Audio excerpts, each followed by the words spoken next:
ትገቢያለሽ እዚህ لا تعالي تعالي لا لا لا ቪዲዮ ላይ እንደተመለከታችሁት ልጅቷ የታገር ልጅ ነሽ ስትባል የደራ ልጅ ነኝ ብላለች። የደራ ልጅ ናት።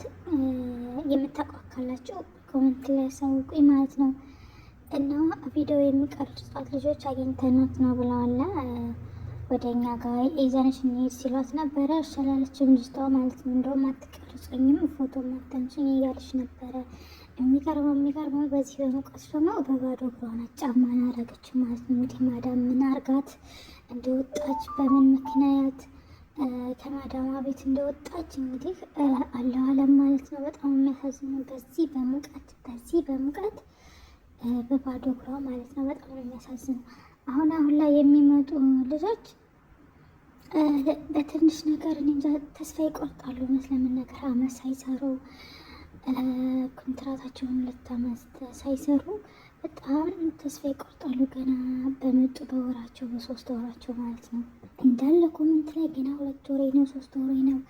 እኔም እንደዚህ ጭንቀት ልሞት ነው ምን ልሞት ነው።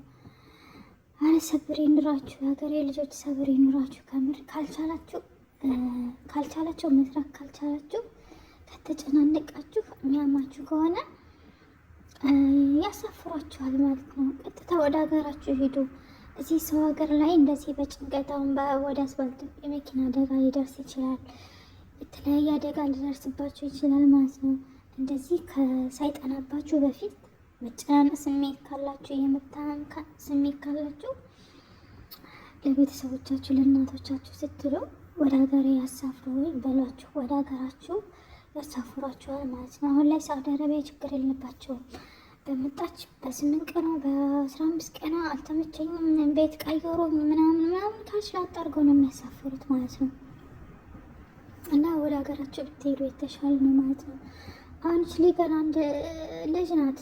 ቪዲዮ ላይ እንደተመለከታችሁት ልጅ ናት። እውነት ለመናገር ግን ምን እንደሆነች እንግዲህ ምን እንደሆነች አላህ ይወቀው ማለት ነው። ልትናገር አልቻለችም። ቪዲዮ ላይ እንግዲህ ማዳማ ምን እንዳረገቻት በምን እንደተፈጠረ እንደዚህ የራሷን የሳተችበት ምክንያት ምን እንደሆነ እንግዲህ አላህ ይወቀው ማለት ነው። ተስፋ አትቁረጡ የሀገሬ ልጆች፣ ተስፋ አትቁረጡ። አሁን የሚመጡ ልጆች በጣም ድንብርብር ናቸው። በቃ ድንብርብር ናቸው። የሆነ ነገር አይችሉም ማለት ነው። ያገኛችሁትን ብሉ፣ ያገኛችሁትን ጠጡ፣ ውሃ ጠጡ። አሁን በተለይ ሙቀት ነው፣ በጣም ያስፈልጋል ማለት ነው። ጠጡ፣ ከምር ጠጡ። ሀገሬ ልጆች ህይወታቸው አትቅሩ። በዛ ላይ ደግሞ ፈጣሪ ይጠብቀን። በጣም ብዙ ልጆች ህይወታቸው እያለፈ ነው። ግማሹ በመኪና አደጋ፣ ግማሹ እንደምታዩት ሶሻል ሚዲያ ላይ እንደምታዩት እንግዲህ በጣም ብዙ ልጆች የሞቱ ስክሪናቸው ወደ ሀገር እየሄደ ነው እና ራሳችሁን ጠብቁ።